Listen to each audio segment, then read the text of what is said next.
नमस्कार,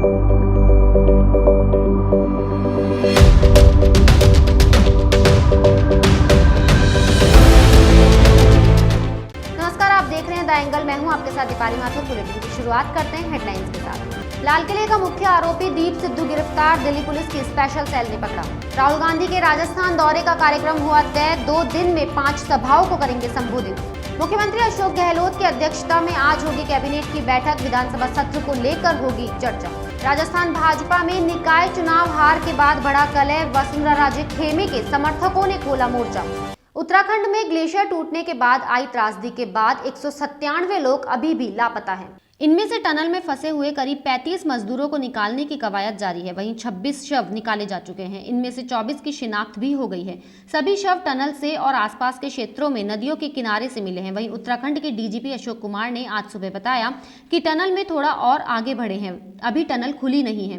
कुल 26 शव बरामद हुए हैं। अधिकारियों के मुताबिक आज सारा मलबा साफ होने की उम्मीद है। गढ़वाल विश्वविद्यालय श्रीनगर का भू विज्ञान विभाग भी नीति घाटी में बाढ़ के कारणों के कारण अध्ययन में जुट गया है। विभाग की एक टीम रवाना हो गई है। उत्तराखंड के मुख्यमंत्री त्रिवेंद्र सिंह रावत जोशीमठ में आईटीबीपी अस्पताल में जाकर रेस्क्यू किए गए लोगों से मिले और उनका हालचाल जाना। दीप सिद्धू को दिल्ली पुलिस की स्पेशल सेल ने गिरफ्तार कर लिया है। सिद्धू 26 जनवरी को ट्रैक्टर रैली के दौरान लाल किले पर हुई हिंसा मामले के मुख्य आरोपियों में से एक है। करीब 15 दिन तक फरार रहने के बाद उसे पुलिस ने गिरफ्तार कर लिया है। पुलिस ने उसके ऊपर 1 लाख रुपए का इनाम रखा था। गणतंत्र दिवस के दिन दिल्ली में जब दंगे हो रहे थे, उस समय दीप सिद्धू लाल किले में ही मौजूद था और भड़काऊ भाषण दे रहा था, लेकिन हिंसा होते ही वो फरार हो गया। वहीं हिंसा के बाद से दीप सिद्धू पुलिस की गिरफ्त से फरार था, लेकिन वो सोशल मीडिया पर लगातार एक्टिव था। दिल्ली से भागने के बाद दीप सिद्धू की लोकेशन हरियाणा थी, उसके बाद उसकी लोकेशन पंजाब हो गई थी। प्रधानमंत्री नरेंद्र मोदी ने अमेरिकी राष्ट्रपति जो बाइडेन से फोन पर बातचीत कर कई मुद्दों को लेकर चर्चा की। इस दौरान दोनों ने सामरिक साझेदारी बढ़ाने पर सहमति जताई। पीएम मोदी ने कहा कि वे दोनों नियम आधारित व्यवस्था के लिए कटिबद्ध है और द्विपक्षीय रणनीतिक साझेदारी को मजबूत करने के साथ हिंद प्रशांत क्षेत्र और उससे परे शांति और सुरक्षा बढ़ाने के प्रति आशान्वित है। पिछले महीने बाइडेन के पदभार ग्रहण करने के बाद दोनों नेताओं ने पहली बार ये बातचीत की। इस बातचीत के दौरान प्रधानमंत्री मोदी ने बाइडेन को चुनाव में जीत के लिए बधाई दी। केंद्र सरकार जल्द ही 50 लाख कर्मचारियों और 61 लाख पेंशनर्स को बड़ी खुशखबरी दे सकती है। दरअसल केंद्रीय कर्मचारियों को महंगाई भत्ते की घोषणा का इंतजार लंबे समय से है। ये इंतजार इसी महीने ही खत्म हो सकता है। केंद्र सरकार इस महीने महंगाई भत्ते में 4% बढ़ोतरी की घोषणा कर सकती है। इससे केंद्रीय कर्मचारियों के वेतन में सीधा इजाफा होगा। दरअसल श्रम विभाग ने all India consumer price index की घोषणा भी कर दी है। इससे केंद्रीय कर्मचारियों में उम्मीद जगी है कि उन्हें बढ़ा हुआ डीए मिल सकता है। सुप्रीम कोर्ट का एक फैसला राजस्थान के लाखों अभिभावकों के लिए एक झटके की तरह है। सुप्रीम कोर्ट ने राजस्थान के गैर सहायता प्राप्त निजी स्कूलों के प्रबंधन को ये इजाजत दी है। वह 2019-20 के लॉकडाउन के दौरान की 100% फीस 5 मार्च 2021 से 6 मासिक किश्तों में वसूल सकता है। सुप्रीम कोर्ट की डबल बेंच ने यह भी कहा कि स्कूल फीस का भुगतान न करने के आधार पर छात्रों को न तो निष्कासित किया जा सकता है और न ही उनके परीक्षा परिणाम रोके जा सकते हैं। ये फैसला सुप्रीम कोर्ट के जस्टिस AM खानविलकर व जस्टिस दिनेश माहेश्वरी की पीठ ने किया। भारतीय विद्या भवन, SMS व अन्य स्कूलों की अपील पर फैसला सुनाते हुए सुप्रीम कोर्ट ने राजस्थान हाई कोर्ट के उस फैसले पर भी रोक लगा दी जिसने प्रबंधन को केवल 60 से 70% ट्यूशन फीस एकत्र करने की अनुमति दी थी।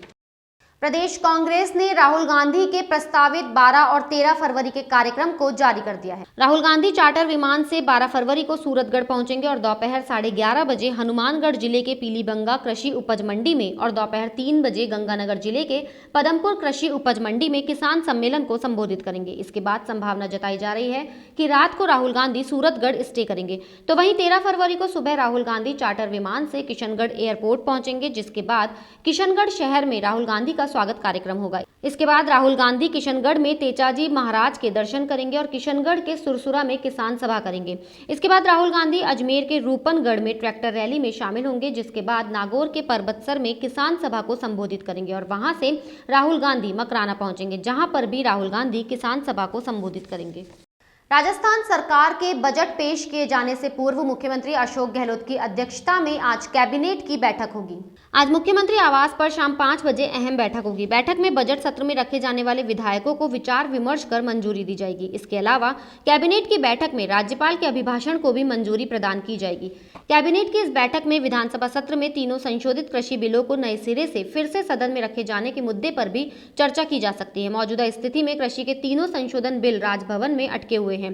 कैबिनेट की बैठक के लिए करीब 15-16 प्रस्तावों को कार्यसूची में शामिल किया गया है। जिले के बयाना कस्बे में ब्लॉक कांग्रेस कमेटी की बैठक आयोजित की गई। ये बैठक भरतपुर जिला कांग्रेस प्रभारी चाकसू विधायक वेद प्रकाश सोलंकी के मुख्य आतिथ्य में हुई। बैठक में आज आयोजित होने वाली किसान महापंचायत एवं पूर्व उप मुख्यमंत्री सचिन पायलट के दौरे की तैयारियों को लेकर चर्चा की गई। बैठक में आज पूर्व उप मुख्यमंत्री सचिन पायलट के मुख्य आतिथ्य में फतेह सागर ताल पर प्रस्तावित किसान महापंचायत की तैयारियों पर चर्चा की गई। वक्ताओं ने कहा कि कृषि कानूनों के नाम पर केंद्र सरकार ने किसानों के साथ छलावा किया है। केंद्र सरकार ने कृषि कानूनों के जरिए देश के अन्नदाता की जमीन को उद्योगपतियों के हाथों में गिरवी रखने का काम किया है। राजस्थान बीजेपी में सब कुछ ठीक नहीं चल रहा है। निकाय चुनाव में पार्टी की करारी हार के बाद अब पार्टी में धड़ेबंदी साफ नजर आने लगी है। यही कारण है कि बीजेपी के अभेद्य गढ़ कहे जाने वाले हाड़ौती में अब पार्टी के स्थानीय नेताओं ने अपने ही घर के लोगों पर पार्टी को कमजोर करने का आरोप लगाया है।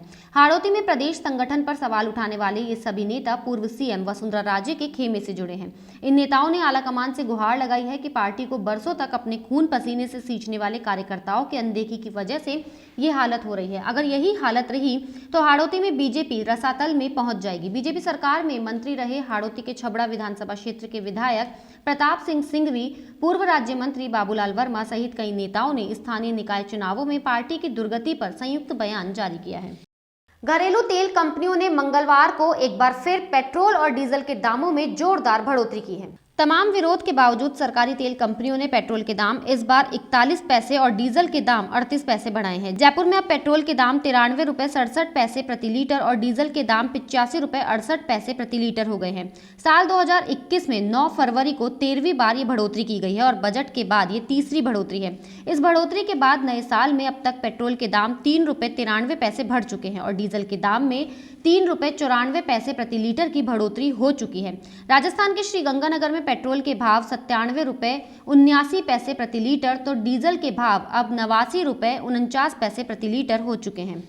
घरेलू शेयर बाजार के लिए पिछला सप्ताह बढ़त वाला रहा। इस दौरान सेंसेक्स में 4445.86 और निफ्टी में 1289.65 अंकों का इजाफा हुआ है। आज सप्ताह के दूसरे कारोबारी दिन भी शेयर बाजार हरे निशान पर खुला।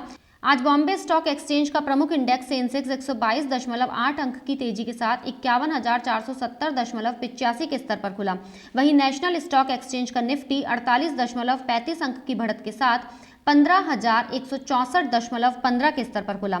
आज शुरुआती कारोबार के दौरान आईओसी, सन फार्मा और एशियन पेंट्स के शेयर हरे निशान पर खुले। वहीं power grid, hero MotoCorp, JSW steel और श्री सीमेंट के शेयर लाल निशान पर खुले। बुलेटिन में फिलहाल इतना ही। अगर आपको हमारा वीडियो पसंद आया हो तो हमारे चैनल को लाइक, शेयर और सब्सक्राइब जरूर करें।